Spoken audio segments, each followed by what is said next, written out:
On this episode of the Bronze Medalist podcast, we talk about A View from the Top of the World by Dream Theater. By LTE.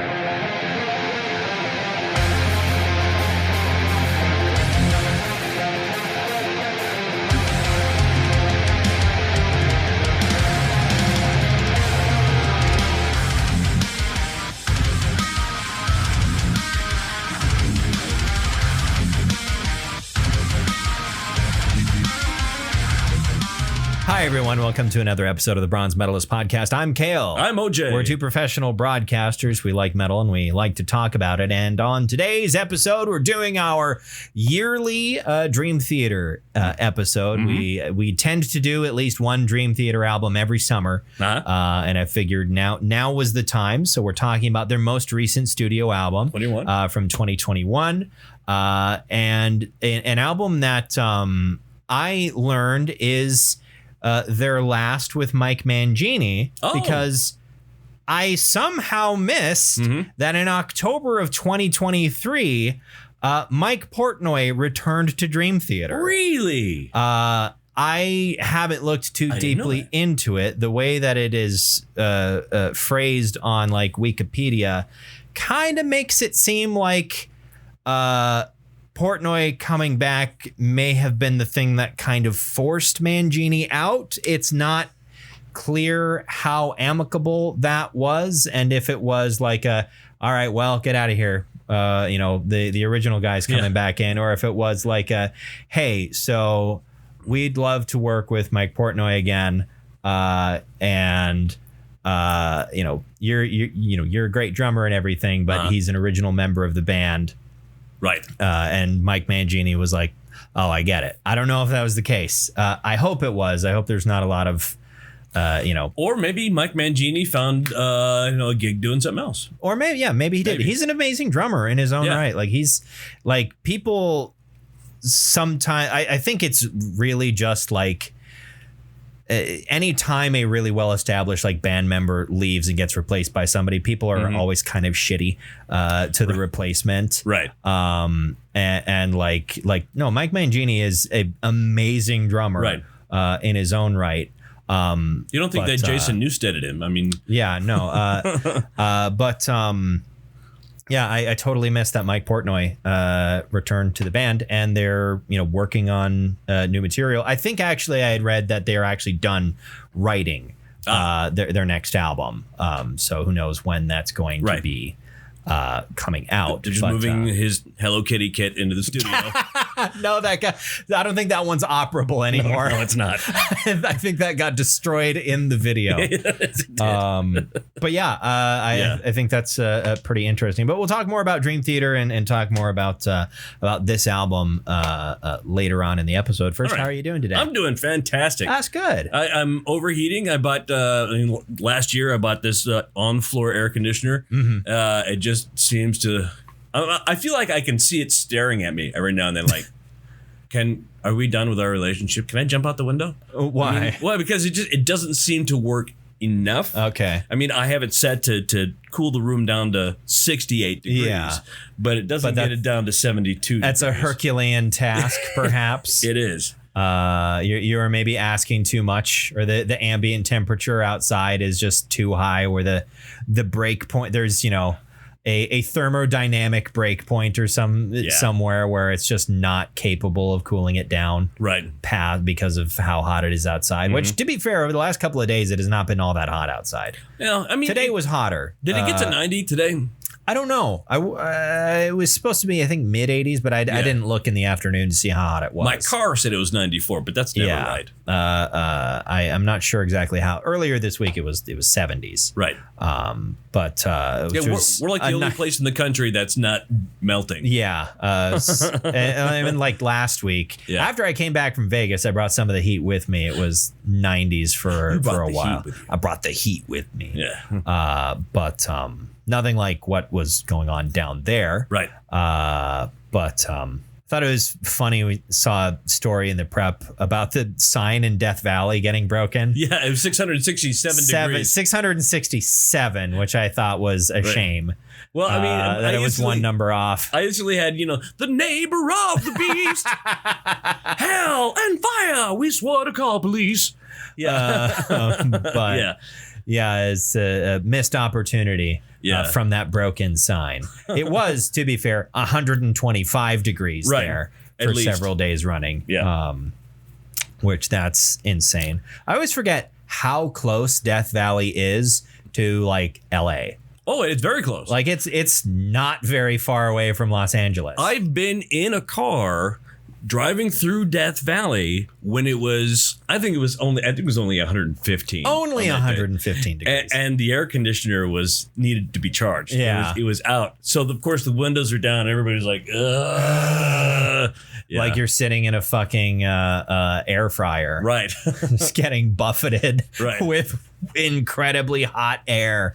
Right. And I remember my mom was worried that because it's just a piece of shit car we're in, and she's like, gonna break down. Yeah, she's worried that oh my, I mean, because the temperature gauge of the engine was trying to get toward the red line area there, and she's like, I'm gonna slow down a little bit. Mom, no, you don't understand. If I don't slow down and the car breaks down, we die. Yeah, here. Although that road that goes through Death Valley is relatively well traveled, isn't it? It is. It's not out in the middle of fucking nowhere. No. It's a relatively major highway. No, you basically have to go through Death Valley to get from LA to Vegas. Yeah, I think it skirts the southern edge, doesn't it? Yeah, because most of Death Valley is a national park. So. Yeah. But from what I remember looking at maps, that's I-15. I don't remember now. I think so. That's mostly my recollections of Fallout New Vegas. Yeah, part of it's in Nevada. Yeah, because there's an interstate like truck stop that got turned into a military base. Was it a Stuckey's? And I'm not sure. You don't remember? But it's along that interstate there, going from LA to Vegas. But that was the big thing. I mean, if the air conditioner just wasn't cutting it, and we were, oh god, the Stuckey's is like 2 miles from here. Oh, we're gonna go in there, get a cool drink, we're getting a salted nut roll. Good old salted nut roll. We're gonna linger.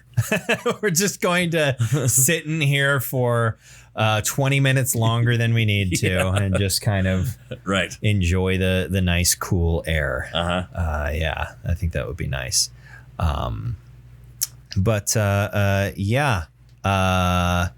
What's going on? Well, you've been playing the DLC there. I'm still working my way through Shadow of the Erd Tree.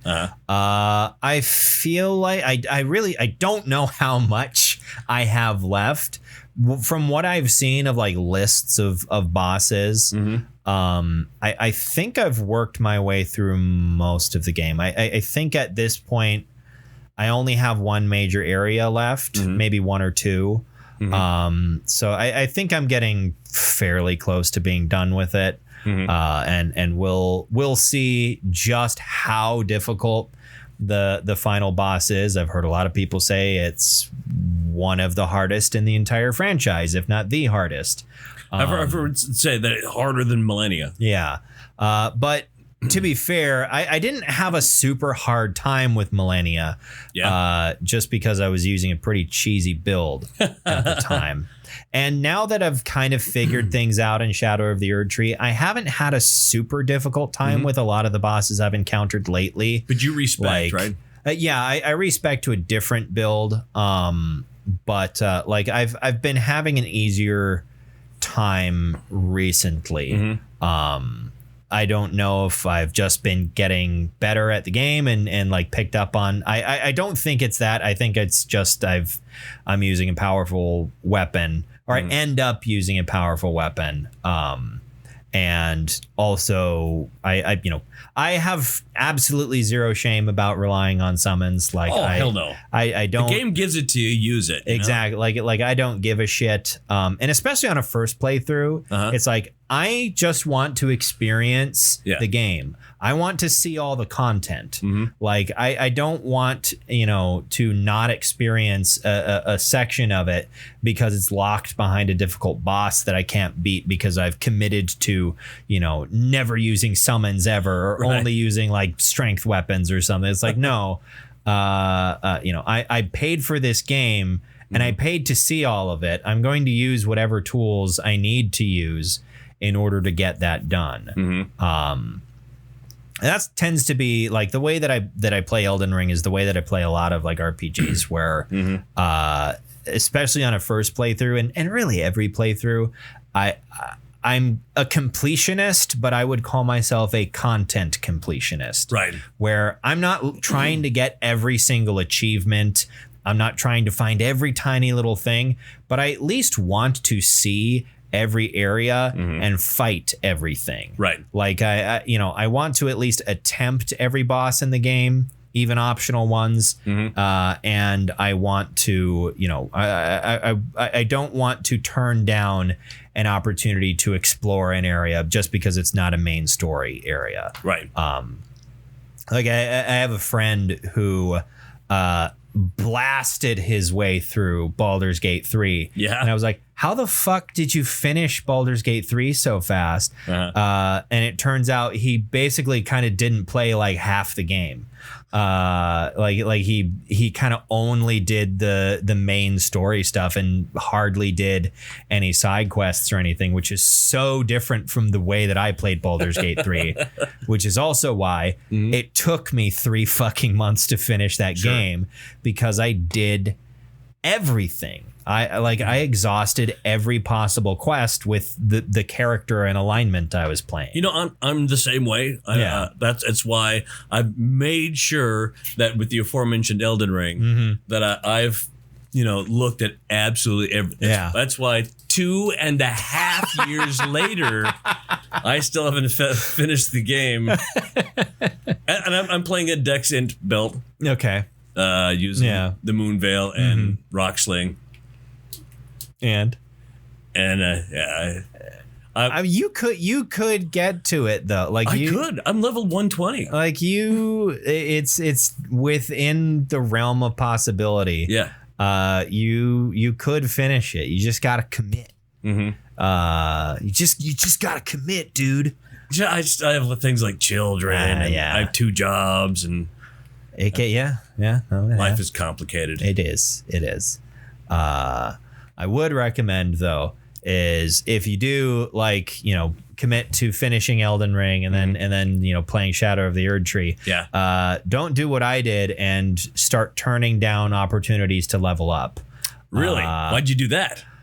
Because I didn't know that 2 years later the DLC would come out and it would be extremely difficult and I wouldn't have enough levels to do a worthwhile respec and I would have to really grind to try and gain enough levels to do a different build and get a bunch of different weapons and stuff. It was a big pain in the ass. I got it done eventually, but I got to level 150 and went, all right, I'm done. The game's getting too easy. I'm not going to level up anymore to preserve a bit of the challenge. And that was 2 years ago. Right. And then Shadow of the Erd Tree came out and I went, oh, I shouldn't have done that. What did you do with all your runes? Did you just... I just didn't spend them on level ups. I didn't spend them on anything. I was just like, I'm just going to ignore the runes that I pick up. If you got hit... It did. If I died without having picked up my runes from last time, didn't matter. And you know what? It was incredibly freeing. It felt great. Sure. To not have to worry about oh God, I've got so many runes. I gotta get enough to spend them again. It was really good. But also I should have been spending them. Yeah, I'm very careful about that. Yeah. What I do is as I farm. And then I level up, and then I go, okay, I have 63 runes. I'm going to go fight a big bad. Yeah. That way, if I lose that 63, who gives a shit? I lost all of the runes that I still had left over from killing the Elden Beast. What? Yeah. Because I just wasn't thinking about it. I wasn't thinking about it. Went into the DLC. Died once and went, oh, okay, well, I'll go and get those runes. And then I died again and went, oh, I'm sure it doesn't matter all that much. And then, 3 hours later, I went, oh, I should have spent those. I really should have spent those. Well, how many do you get for the Elden Beast? A lot. I don't remember what it was, but it was enough for a good number of level ups. It was like over 100? Yeah, it was over 100. I can't remember how many it actually was. It might have been like 400,000, something like that. Yeah. Which, to be fair, you get further and further into the DLC, and like that's about how much major bosses will start dropping. Like, is it that hard? Pretty much all of them are in the all of them are in the hundreds of thousands. How much bigger is the area? I mean, it's not bigger than the base game. Well, it's bigger than it is very big. Like Miyazaki had said a few months ago, like, oh, it's about the size of Limgrave. Bullshit. 100% bullshit. 100% total bullshit. It's way, way bigger than Limgrave. So like Limgrave and Liurnia and Caelid. And I would Peninsula. say it feels like 2/3 as big as the base game map. Although it's a little deceptive because I feel like way more of the surface area of Shadow of the Erdtree is actually like explorable and occupiable. Like a lot of what looks like the surface area in the base game is actually not traversable because of like coastlines, like the entire northern half of the map on the mountain. It looks those areas look way larger on the map screen than they actually are when you explore them, because most of it is, jagged mountainsides that you can't actually be on. No, the actual like. Sure? Are you sure there's no secret? They do that so much in these games. The base game, I'm pretty confident as far as like how much is explorable. It's like Shadow of the Erdtree feels like the areas are much more traversable, generally speaking. Gotcha. There's a lot less negative space being used on the Shadow of the Erdtree map. Okay. It's pretty dense and in some places very layered as well. Sure. There's not the extensive like underground areas that you have in the base game. There are a few areas that are underground, but they don't have their own separate maps the way that they do in the base game. Okay. They're more isolated caves rather than like whole underground biomes. But yeah, it's definitely way bigger than one was expecting. I think they did a great job of under promising and over delivering on as far as the size of the DLC map. Yeah, but yeah, I think I'm getting pretty close to the end of the game. I beat Mesmer on Friday, I think, and I've been kind of dilly-dallying and exploring other parts of the map that I have actually been able to get to for a while now, but the ways to get to them are so well fucking hidden that I never would have, like, if I hadn't looked, there's two areas now that are fairly large where if I had not looked up how to get to them, I never would have figured it out. Like, like there are, they're not ultimately that complicated. They're just easy to miss. It's like when you, oh my God. It's like, oh, I just needed to turn and look down this hallway that I never would have turned and looked down. Right. Like when I remember I got to Mount Gelmir. Yeah. And I'm like, how do you get up to the manor? And then I figured out you get the girl the necklace from the prawn boiler, and then she gives you an invitation, and then you meet her at the Altus Plateau, and then she'll take you up there and introduce you, and then she can transport you up there, right? But you can also just climb, right? I went by that with the abductor maidens. I went through that area 100 times. Didn't see the fucking ladder. Yeah, there are a couple of easily missable ways to like get up to Or you could have gotten abducted by one of the abductor maidens that's underneath the academy. The academy. Yeah. If you get caught by one of them, you get transported to Volcano Manor. But there's definitely been some confusing, like, wait, that's how you're supposed to get here? What the fuck? Right. Moments, like multiple times, of like, I wouldn't have thought that's how you accessed this whole entire area, which definitely harkens back to like Dark Souls 1. Dark Souls 1 is a kind of a labyrinth of a game. Like it is, I guess it is kind of an open world game. Its world is so layered and built on top of itself, and everything is so interconnected. That like things end up feeling like a bit of a labyrinth. Sure. And like it's hilarious how you will get so far into the game and go, oh, look, an elevator. And you get onto the elevator and you sit on it for like 45 seconds and you're like, what the fuck? I'm back at Firelink Shrine? This goes back to Firelink? What the fuck? From like one of the end game areas. It's like, why is that? I like that amount of interconnectivity. Like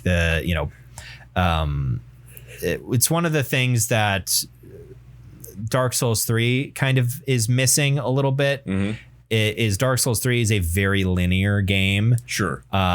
Where like there's only really one main path to follow throughout the game. Like you'll go in this direction and it's pretty clear. There's no major like branching ways to sort of go through the story. I really like Dark Souls 3, but it's something that's Elden Ring is way more spread out and is not quite so maze-like in all of the ways you can approach different things. It's supposed to be open world. Yeah, but it's a much more traditional open world. So it's you end up having the same feeling of being able to approach so many different end goals from so many different pathways. It feels really nice. But I have had a really good time with it, but I am also excited to be potentially done with it soon, so I can kind of go back to probably playing Valheim again, and I'm hoping to play more Deep Rock Galactic, because there's a new season that's been out, but I've hardly been able to play it because of fucking Elden Ring. There's been some updates in Darktide. There's some new weapons that came out, and pretty soon Space Marine 2 is going to be out, which, by the way, there was very soon. September, I think.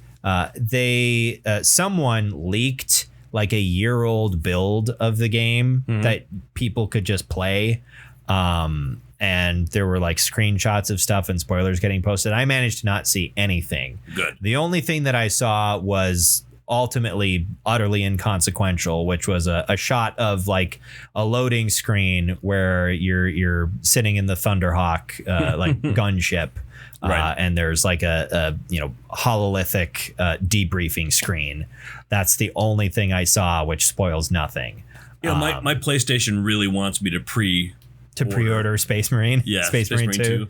I mean, if it is anywhere near as good as it looks, it's going to be amazing. I'm cautious. I really hope it's going to be wonderful. Like, it was supposed to come out like almost a year ago, something like that. And I'm just hoping that initial big delay really was just like it just needs more time. We have to polish things. We want to make sure it's as optimized as we can get it to be, and not a big studio going shove a bunch of stupid bullshit in there. Shove a whole bunch of monetizable bullshit into this game. Which I'm really hoping that's not what has been happening in the last year, because that definitely has happened to multiple games in the past where it was supposed to come out and then studio was like, you got to delay it so you can put a fucking microtransaction store in there. Gross. I hope that won't be the case. But that's going to be coming out. There are a couple other things I've been hoping to play. It'll probably be a long time before I replay Rogue Trader, but there's a DLC coming out for that soon.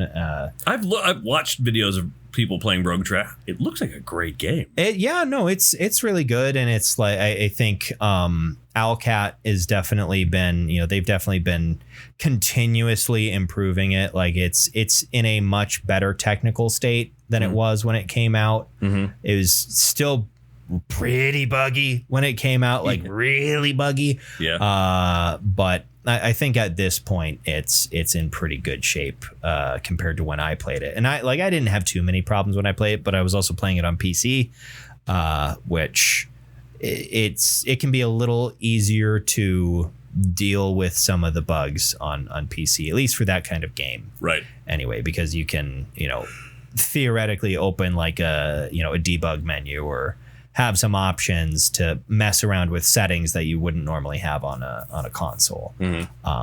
Lots of games.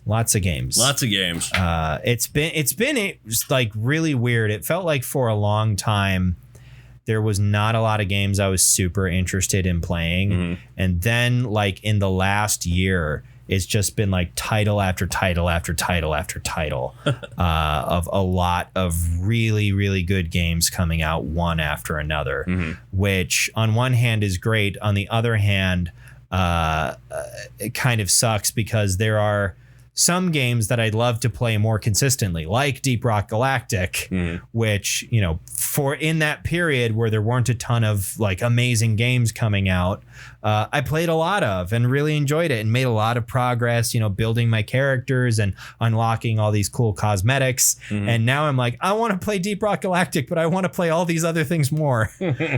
I wish I was the kind of person who could play cooperative games. Yeah. I mean, that's what Deep Rock Galactic is. Yeah, ultimately. You can play it on your own, and it's definitely, it's not bad by yourself. Yeah. They give you a little robot buddy who helps you out while you're playing solo. Yeah. His name is Bosco. And it works pretty well solo. Yeah.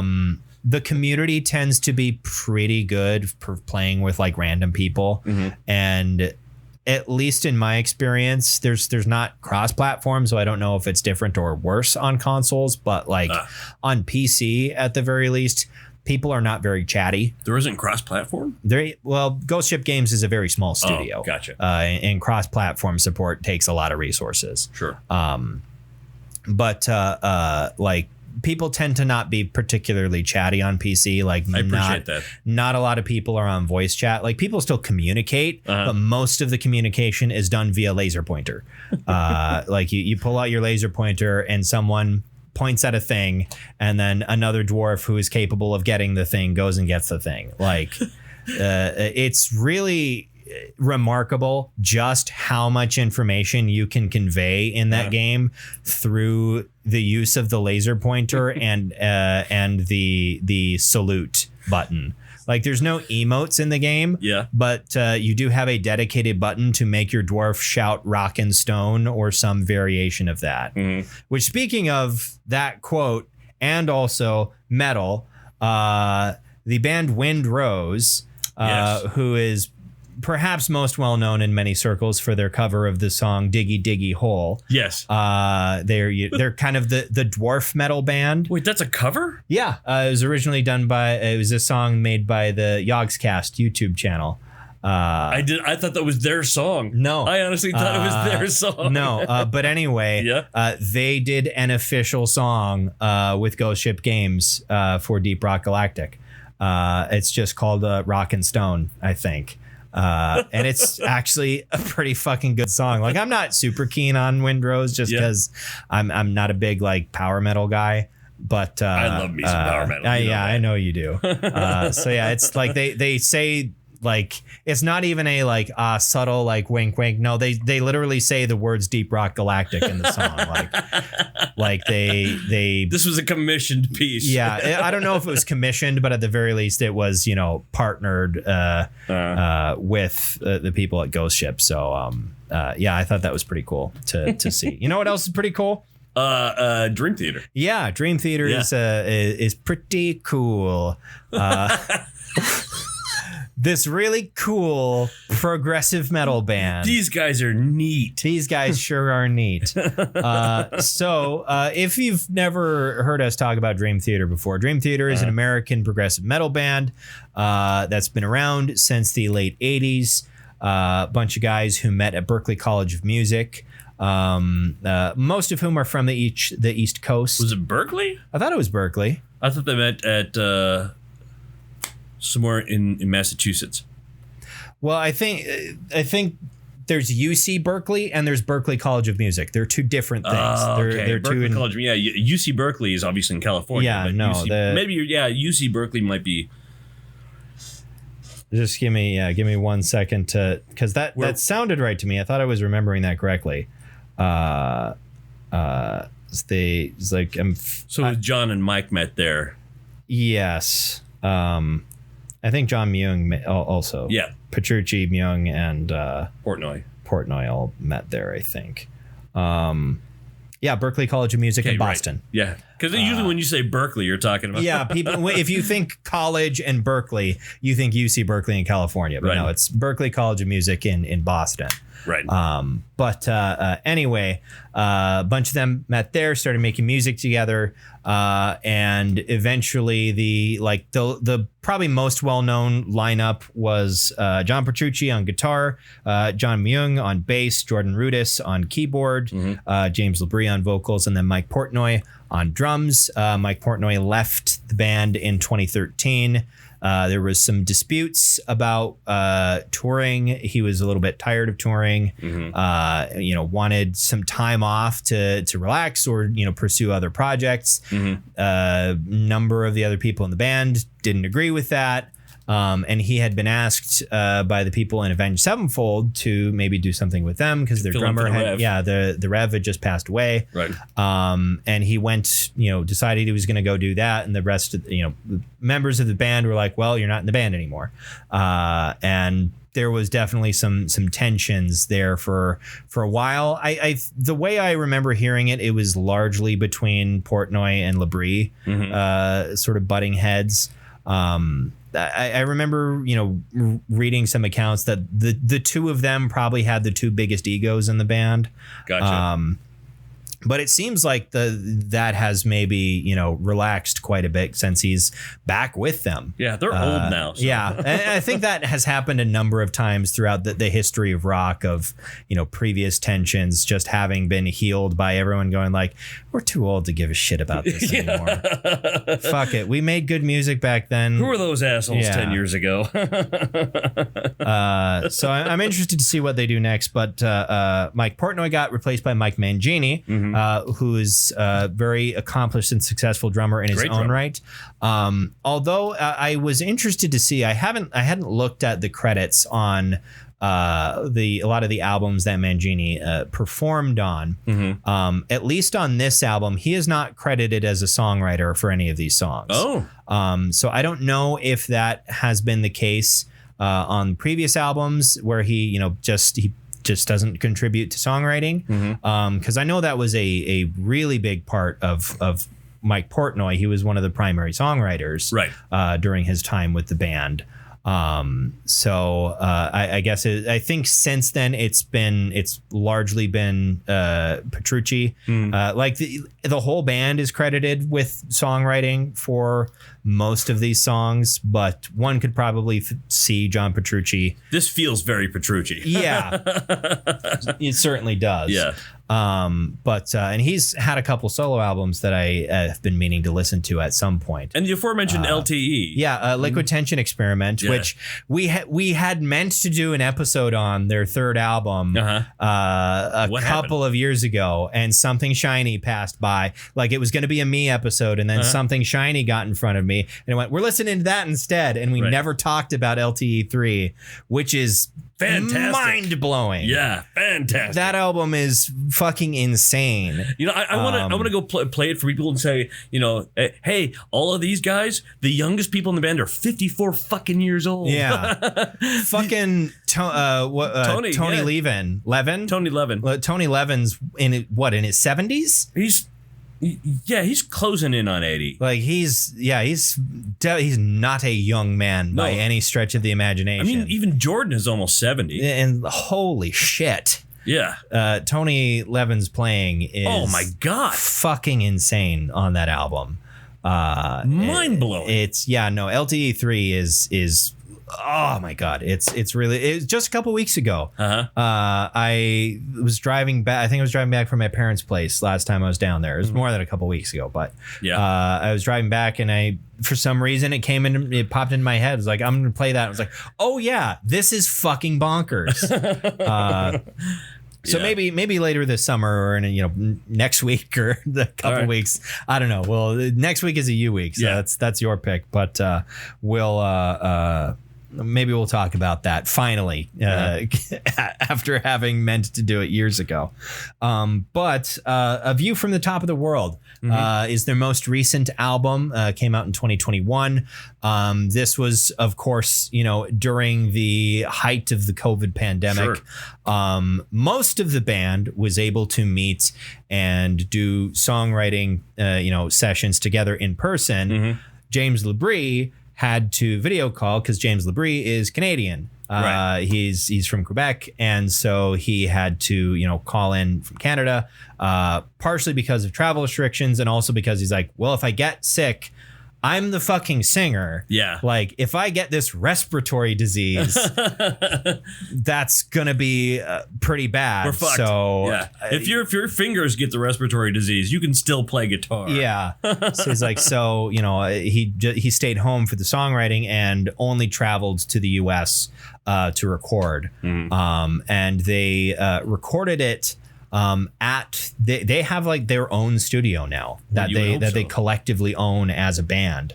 I think it's called DTHQ is what they refer to it as. Dream Theater headquarters. Yeah. They have their own private studio that they record at now, and they've been self-producing their albums largely for quite some time. John Petrucci handled most of the production. The mixing and mastering was done by Andy Sneap. Oh, really? Who has recorded with and produced and engineered for tons and tons and tons of bands. Also, he was in a really awesome band. A number of them, as I understand.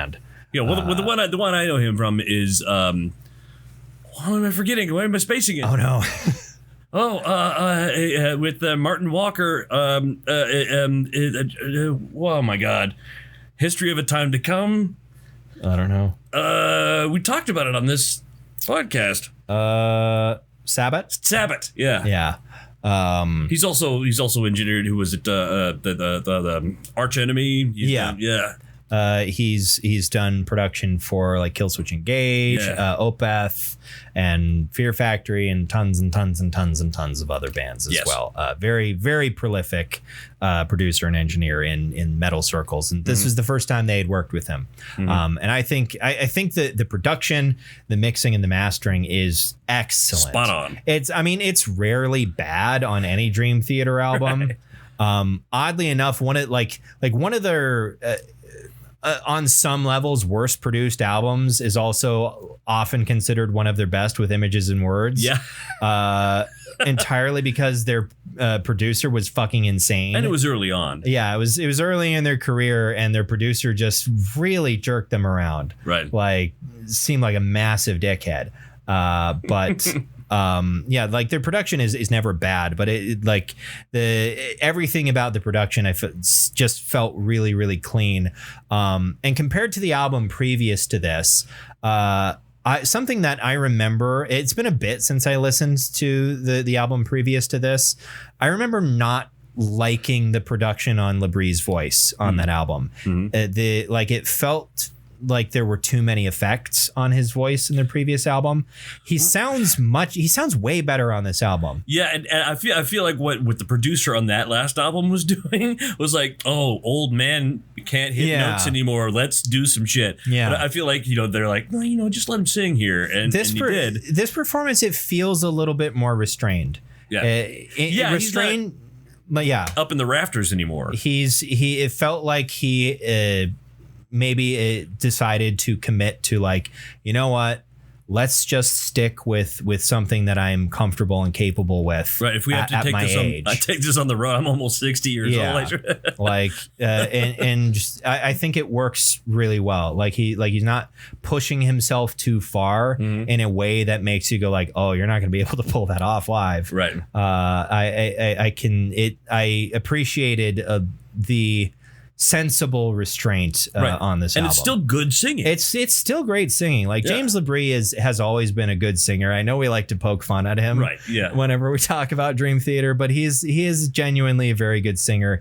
He has a level of warmth to his voice that I think adds a lot to his performances, especially when he is delivering some of the more emotionally charged lyrics. There's kind of a I don't know. He's got a very like soft, kind of comfortable voice and a very specific vibrato. Yes.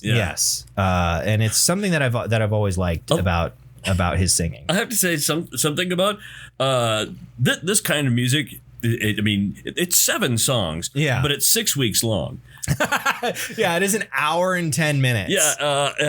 7 songs is one of those things where you really kind of have to, if you're going to listen to it, you got to kind of make a commitment. Otherwise, you're not going to hear any of it. Yeah. So I did that. I sat on my couch, I put on my headphones, I put it on Amazon, and I had a beer in my hand, and I closed my eyes and I'm listening, having sips, but with this type of thing, sometimes when you're listening to it, you'll realize the last couple of songs, man, James Labrie kind of sounded like a really old Jeff Tate. Why is that? What? Oh, I've been listening to Queensryche for a while now. Was it like on a weird like radio shuffle, or had you fallen asleep? No. Well, but Amazon will do that. I mean, if after the last song in any given album, it will be like, okay, so the album was over with. It was over with, and I'd heard it all. Yeah. And Amazon, that's what they do. So, you like that? You'll like this then. Yeah. You know. It started the artist radio for you. That's funny. This is definitely a long album. It's one of their like it's notable among their albums in that it's one of their shortest as far as song numbers go. Yeah. the like smallest number of tracks.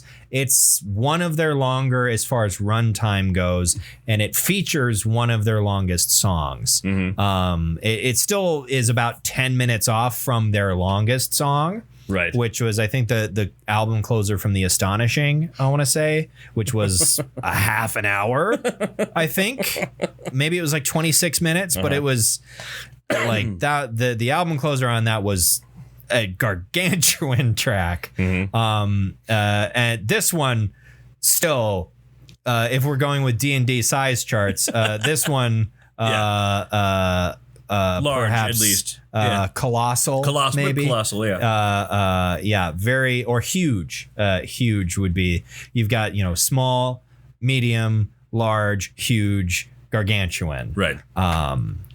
So yeah, this one would be huge. But yeah, I mean, everyone shows out as they always do. Sure, and it's great. John Petrucci's playing is fantastic. There's one song on here that very heavily and rather obviously, once you know to like listen for it, is him playing an 8-string guitar, which is, I don't know if it's the first time he's played an 8-string guitar on a Dream Theater song, but I can't imagine there's been too many other times that Petrucci has played an 8-string.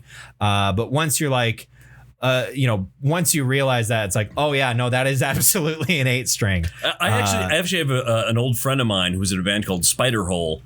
Spider Hole. who played an electric 8-string guitar in a metal way. Yeah. And it was fantastic. I mean, 8 strings are pretty commonplace these days. Yeah. And especially in like deathcore and whatnot. Like they're almost standard in deathcore as far as like you really want to, you really want like that low end growl on that kind of music.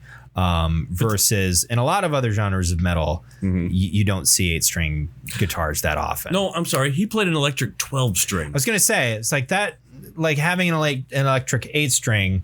I mean, earlier in an earlier era, definitely would have been pretty out there. An electric 12-string is still out there these days. That's what that's one thing. Disconnect here. Oh yeah, it was a 12-string. You don't see that a lot in this day and age, even still. Partially because 12 strings are just kind of a pain in the ass. From what I've always heard, right? Because you play it like a 6-string. Yeah, because they're what's the not paired. There's a specific term. They're octaved. They're in courses. Yeah. They're 6 strings, 2 strings in 6 courses, I believe is what how they're referred to. The only band that I can think of that I know of off the top of my head that features electric 12-string at least on one album is I know there's one of the 8 kajillion King Gizzard albums where Stu plays an electric 12-string, but I could not for the life of me tell you which one it is. I think it's one of the albums that came out the year they were like, we're going to make 4 albums this year. It's one of those. I think it might have been Murder of the Universe. I don't know. I'm not super up on my King Giz albums, but anyway, they've made a few. They've made a few. Yeah, that's putting it lightly. And Dream Theater has certainly made a few. This is their 15th studio album. Sure. It's taken them over 30 years to do it, but sure. But that's, I mean, an pretty roughly every 2 years is pretty fucking impressive, especially as complicated as their stuff is to do. Yeah. It's pretty impressive. John Petrucci plays incredibly well, as he always does. Jordan Rudess playing extremely well. Yes. And I notice he's not featured as much on this. Yeah, he didn't seem particularly prominent on this album. And I don't... Bass is one of those things that can be a little easier to miss if you're not like paying close attention to it. It was there. Yeah, I like I didn't notice Mewings playing all that much, but for me anyway, I have an easy time missing like really impressive bass stuff if I'm not paying attention, right? Or at least specifically trying to pay attention to the bass. Like if I'm just hearing the music all as a whole, the bass is the one that kind of tends to get the most lost. Sure. Because that's just kind of the place that it holds in the mix, generally speaking, is it's the bass. Right. Well, it's the glue. It's what everything else stands atop of. Right. If you see a nice piece of furniture and you go, nice glue, it's a fucked up piece of furniture. Yeah. It's definitely good stuff there. Does this album slap? Yeah. It does. Yeah, absolutely. It very much slaps. I think this is probably my favorite album of theirs that they've recorded since like Portnoy's departure. Sure. Originally, anyway. Well, he's back. Yeah, he's back now. Yeah. But I think it's probably my favorite of theirs since 2013.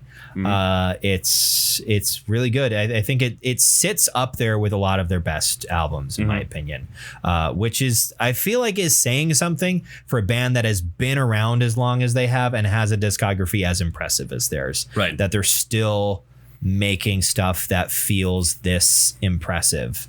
I think is definitely an achievement. But score. At least from their Wikipedia page, I wrote down 2 scores here. One is a 77.5 and the other is 83. The reason why I have the 77.5 in there is it includes what I would consider to be an outlier, which is someone gave it a 50, which is insane to me. Why? It was Classic Rock Magazine gave it a 50. Yeah, and they can go fuck themselves. Classic rock from 2021. Yeah. Like, that was bizarre to me. So I was like, it's on the page. I'll include it. But then let's get rid of the outlier and see what the average looks like without it. And it's an 83. And it's an 83. What's your favorite song on this album? Well, it's a little bit of I love the opener. Yeah. The opener is fucking fantastic. The opener, by the way, won them their first Grammy. Really? I did not know that. They've been nominated 3 other times, but they won the 2022 Grammy for Best Metal Performance. Really? For the Alien. I love that. And then after that, I was thinking, well, if it's not the opener, if it's not the Alien, then I like Transcending Time. Transcending Time is really fantastic. But then Awaken the Master came on. And Awaken the Master is pretty good. Fucking riff. My God, the riff in there is just yeah. That's the one with the 8 string on it, isn't it? I think it is. Yeah, it is. I put Sleeping Giant as my favorite. Sleeping Giant. I feel like I've lost the exact reasons why I wrote it down as my favorite. But I remember really latching on to Sleeping Giant. I like the vocals on Transcending Time. Yeah, what I like. I think Labrie does a really good job with Transcending Time. It harkens back to some of the softer tracks on Metropolis Part 2. That like those are the vibes that I was getting from Transcending Time. It feels kind of comfy almost. I don't know. It's a really nice song. Yeah. It's just really nice. It's very swell. It's a neat song. Let's get to it then. What medal do you bestow upon this album like Maz Kanata to Chewbacca? I give it a gold. Yeah, I agree. Yeah. I think I give it a gold as well. I really, really enjoyed this. And I'm very happy that I enjoyed it. Like, obviously going to be happy that you found something you like, but also like this is an album that I didn't really listen to when it had come out because I wasn't super keen on the album that came before it. Right. And I had almost kind of written off Dream Theater a little bit as like they've made a couple albums that I really, really love. And they're going to keep on music that's probably going to be good. You keep on making music that's going to be good, but I don't know if it's really worth my time. Like, there's maybe other stuff that I want to listen to more. And then you listen to this and go like, okay, they've still got it. Yeah. They can still make music that really compels me. And that makes me happy. And I'm interested to see what I have to imagine will have coming out by maybe the end of this year, maybe early next year, if they're done writing it. I'm interested to see what they sound like at this stage in their careers with someone like Mike Portnoy back in the band and contributing, because he can definitely still drum. LTE3 I think is evidence of that he can definitely still drum, and he can definitely still write some absolutely batshit fucking insane prog metal songs. So hopefully the power of Dream Theater compels you. Yeah, hopefully. Yeah. Are you shaking some holy water at me? Are you spritzing me with holy water? The power of Dream Theater compels you. So next week, what do you want to talk about? Well, okay, so there was this band from when I was late teens, early 20s that I'm like, I almost like this. This is my kind of music. And oh man, and then I forgot about them, and then I actually tripped over the fact that they're still a thing. And they're still around. They recorded an album and released it this year. Okay. It's Wisconsin thrash metal. Morbid Saint. Swallowed by Hell. Swallowed by Hell by Morbid Saint. It's a name that I feel like I've heard before. Right. I mean, there's Armored Saint, there's Morbid Angel. I mean, that might be. Yeah. So, and they're not a super group composed of two members from those two bands? They are not. They're the Wisconsin thrash metal. I remember. Wisconsin thrash metal? Oh, man, they bring the cheese. Oh, jeez. Is Pickles in the band? It's a grocery store, you douchebag. So they no, I mean, You because belong in a garbage can. I just remember their production was so like they recorded this in somebody's bathroom, kind of Nice. yeah. And on this new stuff, I mean, obviously they have modern technology Yeah. to do this stuff, and it's like, You don't need to, if you're just trying to save money, you can sound good. you can. Do you have an iPhone? It's more expensive to sound bad on purpose nowadays, right? than it is to sound good. So this it's just kind of people are going, yes, this is their best stuff. Okay. Yeah. All right. Morbid Saint next week. Until then, why don't you, the listener, go ahead and follow our social media pages on Facebook or the website formerly known as Twitter, or you can go ahead and subscribe to our feed on whatever podcast service you're using to listen to us right now. Until you hear from us again, thank you very much for listening to another episode of the Bronze Medalist Podcast. I'm Kale. I'm OJ. Congratulations.